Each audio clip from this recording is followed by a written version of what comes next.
Okay, so in the last lecture, we proved the fundamental theorem of calculus, right? The last video recording.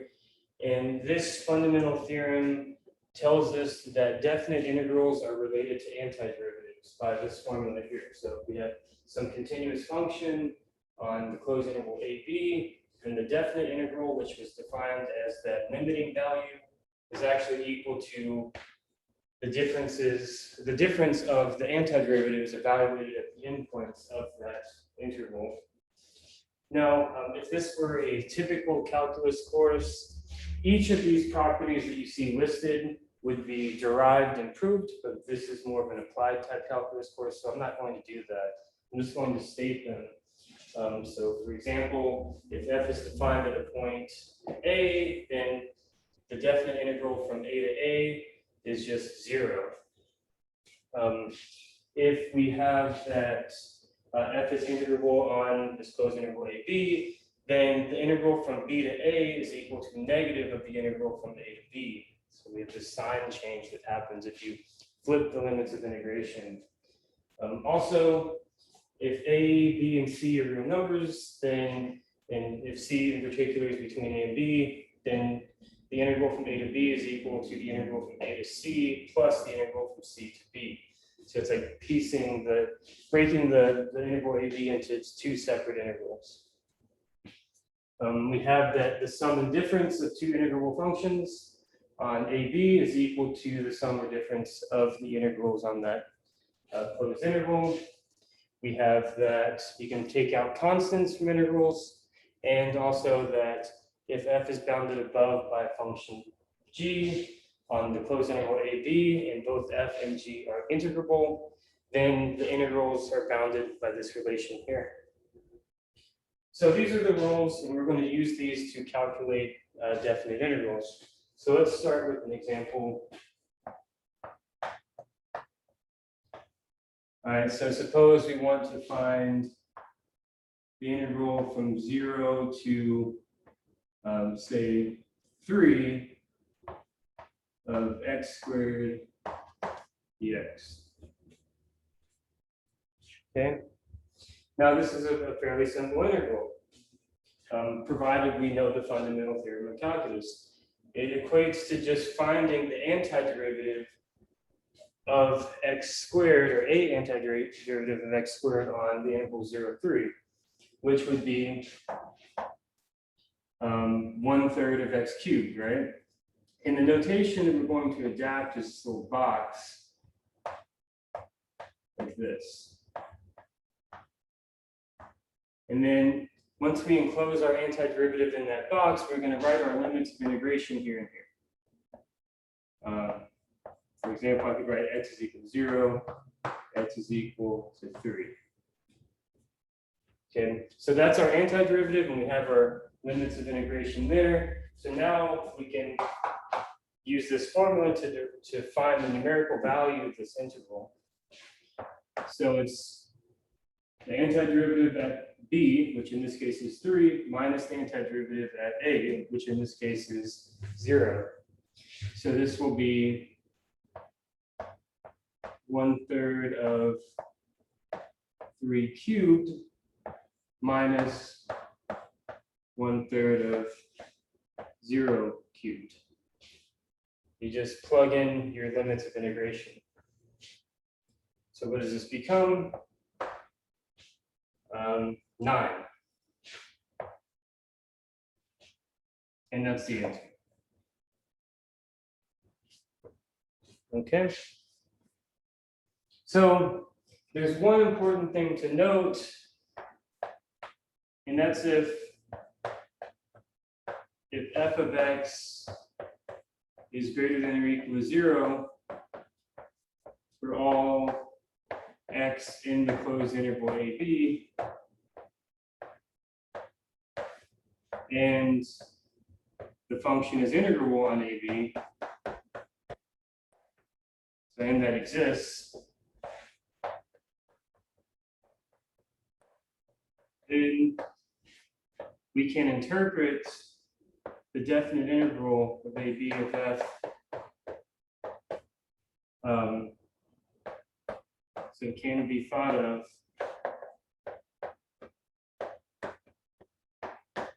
as the area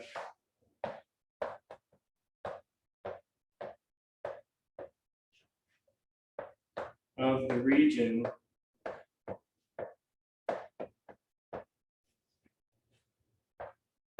bounded by the function, so bounded by f of x, the x-axis, and the lines x equals to a and x equals to b. So provided the function is positive or not negative on that closed interval, then we can interpret this definite integral as the area. Otherwise, we can't really, right? So in particular, for this integral here, we know that x squared is indeed non-negative on the interval 0, 3. So that value of 9 is actually the interpretation of that. You can interpret it as that area. Okay, so provided the function is non-negative, you can do that. And that's important for a lot of applications to remember that. But more so, just always remember that it's only interpretable as area when the function is non-negative on that interval. Okay. So now let's look at a more complicated example other than just x squared.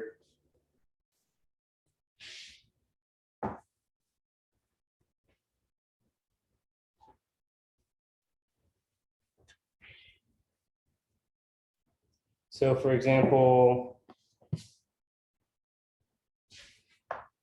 integral from 1 to 2 of 6x squared minus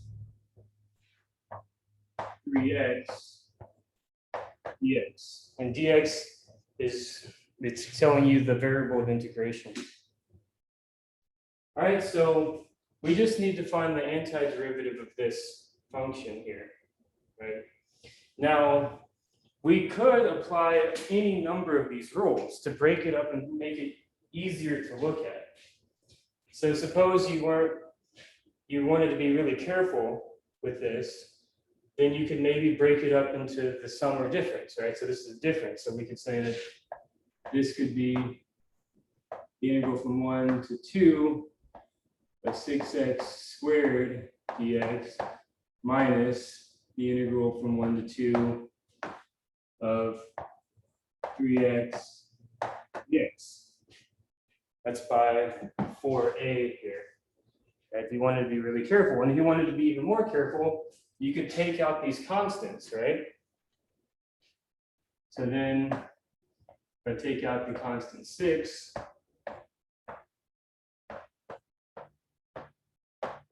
and I can take out that constant 3. That's 2 right there. So now evaluating this definite integral went from something that was relatively complicated to 2 separate simple integrals. Okay.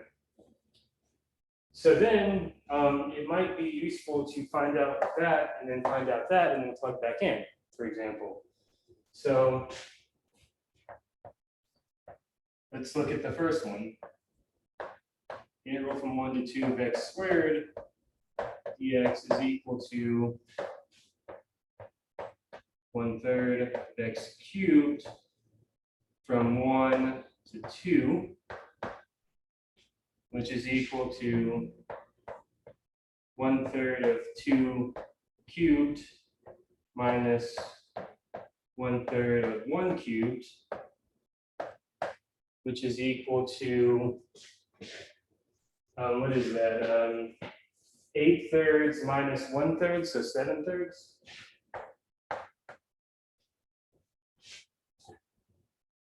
So that we know what that is now. It's 6 times 7/3.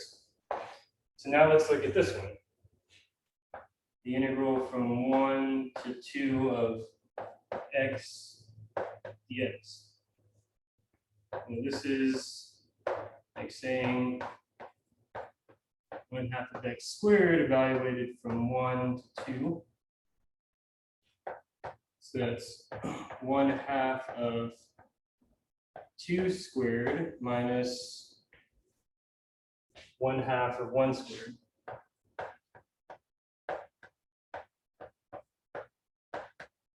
So what does that become? That is 2 minus 1/2, so that's, what is that, 3/2.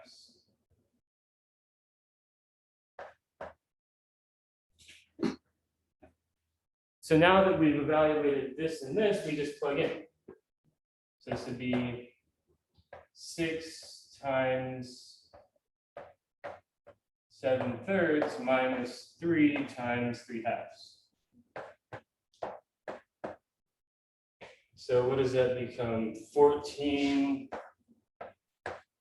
minus 9/2, which is 28 minus 1/2, right? Or 28 minus 9/2. So what is that, 18/2? There.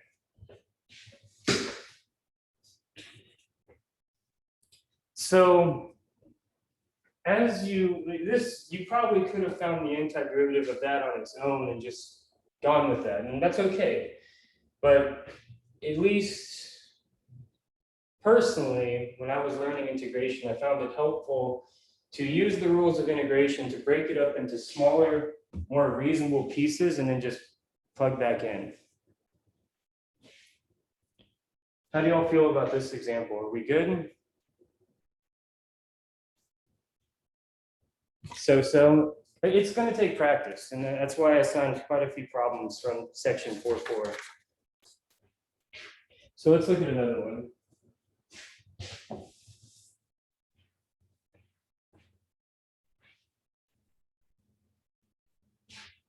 By the way, it's not up here, right? But real fast, what is the integral a to b of this? What is that? Well, it's like saying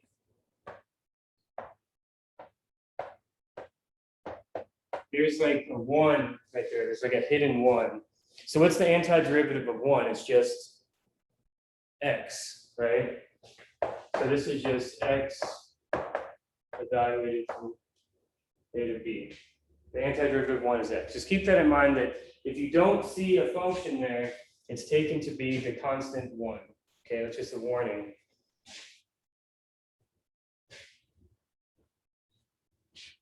Okay. So let's look at maybe the integral from 1 to 3 of, say, x cubed minus 4 dx. Okay. And I'm going to pause the video for you so you can try to work that out on your own. Okay, so let's go ahead and look at the solution here. Now this is simple enough to where we could just evaluate the antiderivative of this, right? So this will be 1/4 of x to the power 4 minus 4x, and with limits of integration 1 to 3. Right? That is the antiderivative of that. So then this is going to be equal to 1/4 of 3 to the power 4 minus 4 times 4. Oh, no, sorry, 4 times 3.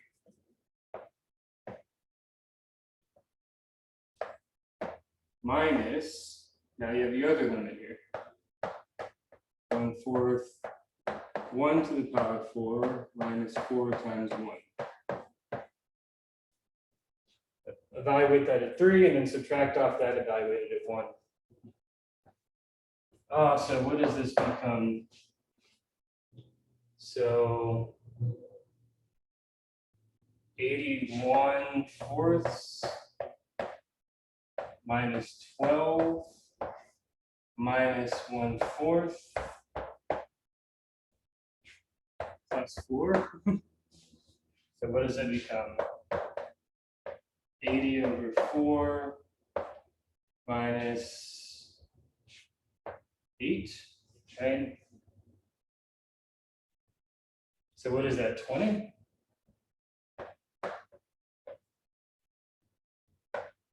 Minus 8. So 12. If my arithmetic is correct. 81 minus 1/4. We have a minus a negative there, so it becomes a positive. Did y'all get 12? Yeah, that's what I got. I think that's correct. You gotta be careful because you're subtracting off this, but there's a minus in there. So you gotta, that becomes negative, that becomes positive, negative, positive. That minus 1/4 is 80/4. Okay, I think it works out. Okay. So let's see some more examples.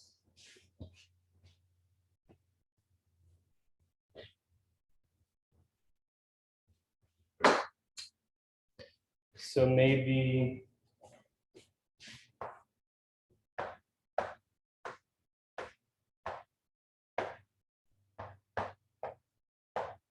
I'm going to pause the video again and try this one. Okay, so let's go ahead and look at this. I'm going to take that constant out just to make my life a little bit easier. By saying, okay, this is going to be 3 times the integral from 1 to 4. But then I'm also going to rewrite this so that it'll make it easier for you to find the antiderivative. Right? So that's just an exponent now. Now to find the antiderivative of x to the power 1/2, I add 1 to the exponent and then I divide by whatever I get from that, right? So this is going to be equal to 3 times, so 1/2 plus 1 is 3/2, right? So then if I divide by 3/2, that's by, it's like saying 2/3 of x to the power 3/2, and we're evaluating that from 1 to 4. So that is the antiderivative of that. So then, what is this going to become? 3 times 2/3 of 4 to the power 3/2 minus 2/3 of 1 to the power 3/2. Don't forget the 3 is multiplying everything. So 3 times, so what is that? The square root of 4 is 2, raised to the power of 3 is 8. So 16/3 minus 2/3. So it's going to be 3 times 14/3 is equal to 14.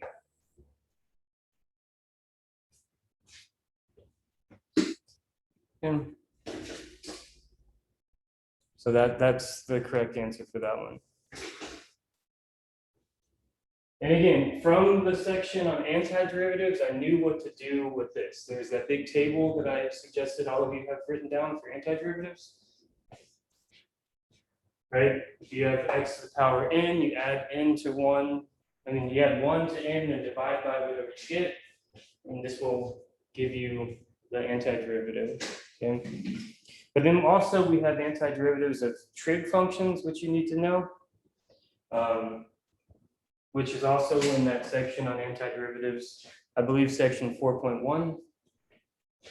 Okay.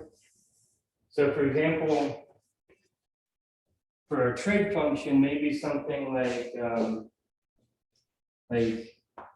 the definite integral from 0 to pi over 4 of secant squared x dx.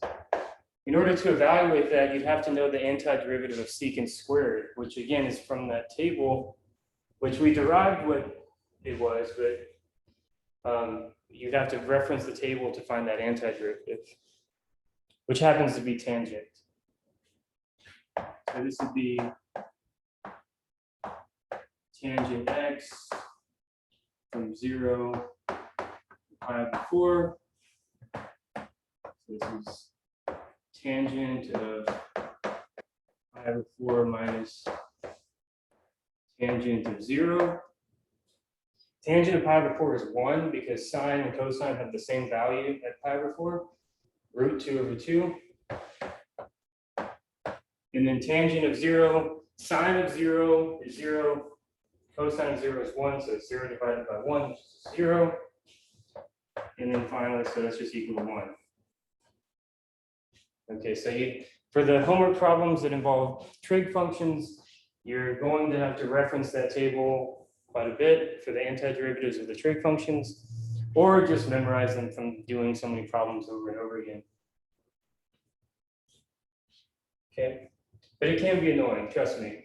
And if you ask any student that's taken calculus 2, they will attest to the annoyance of finding integrals of trig functions, because that's a big chunk of calculus 2, which is not a part of this class, is evaluating integrals of combinations of trig functions. Okay, so let's do one more problem and then call it a day, which involves the absolute value function.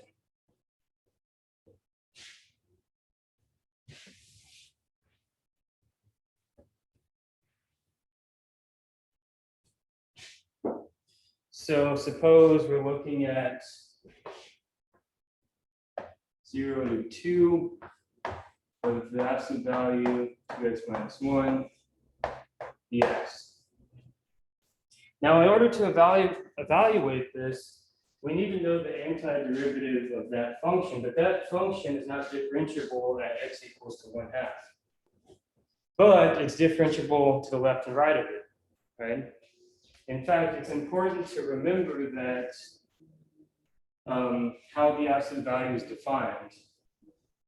So in particular, let's just take note that the absolute value of 2x minus 1, that's equal to 2x minus 1. Well, when is this positive, basically? So 2x minus 1, when is that greater than or equal to 0? It's when x is greater than or equal to 1/2, right? So if you just return the inside whenever x is greater than or equal to 1/2, and then negative of the inside when x is less than 1/2. Okay, that's how the absolute value function is defined. It's the inside if the inside is greater than or equal to 0, and negative the inside if the inside is less than 0. So we just have to determine when that's greater than 0 or greater than or equal to 0, which we did. So then we have this piecewise function. So now we can evaluate this by using this property over here. In particular, we can say that this integral is equal from 0 to 1/2 of negative of 2x minus 1 dx plus 1/2 to 2 of this part, 2x minus 1 dx. We just split it up into the two cases. So then here, I'm going to take out that negative, and then I'm going to evaluate the antiderivative of that, which happens to be x squared minus x, evaluated from 0 to 1/2, plus this piece over here, which is the same thing, x squared minus x, but now from 1/2 to 2.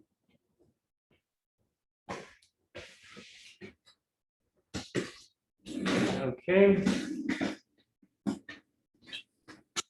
What does this become? Negative of, say, 1/2 squared minus 1/2 minus 0. Right? 0 squared minus 0 is 0, so we just have the first part, plus 2 squared minus 2 minus 1/2 squared minus 1/2.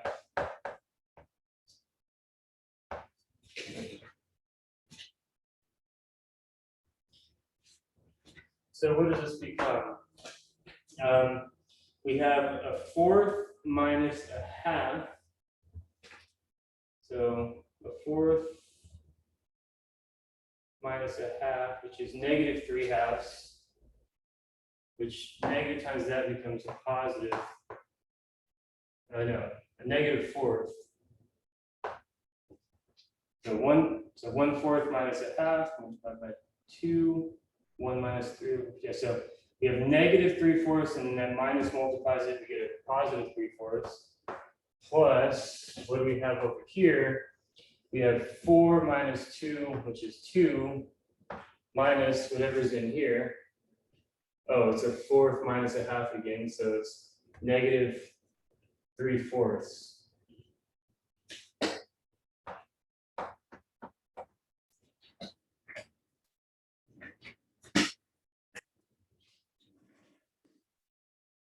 Oh, it's a negative of a negative, so it's plus 3/4 right there. Did I do that correctly?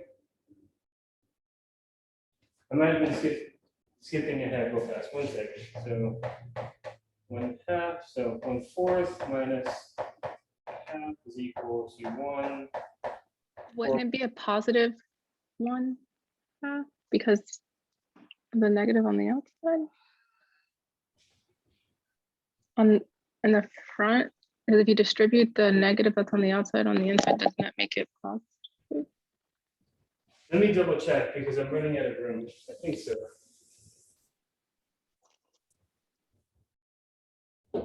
So we have negative. I'm just going to find out what this piece is right here first.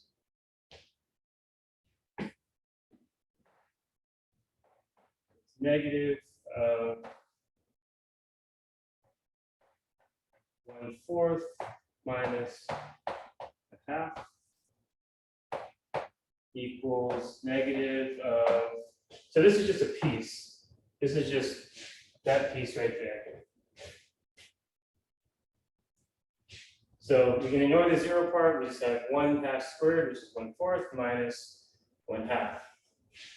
So then this becomes negative 3/4, right? Because this is like 2/4, 1/4. That's where I made a mistake. Negative. Okay, so that is that piece right there. That's 1/4. So now let's figure out what that piece is. So we have, and this is from 1/2 to 2. Okay, so we have 2 squared minus 2, which is just 2. That's like the first piece. Minus 1/4 minus a half. Oh, and we already know what that is. That's negative 1/4. So this becomes 2 plus 1/4. So now this piece right there is 2 plus 1/4.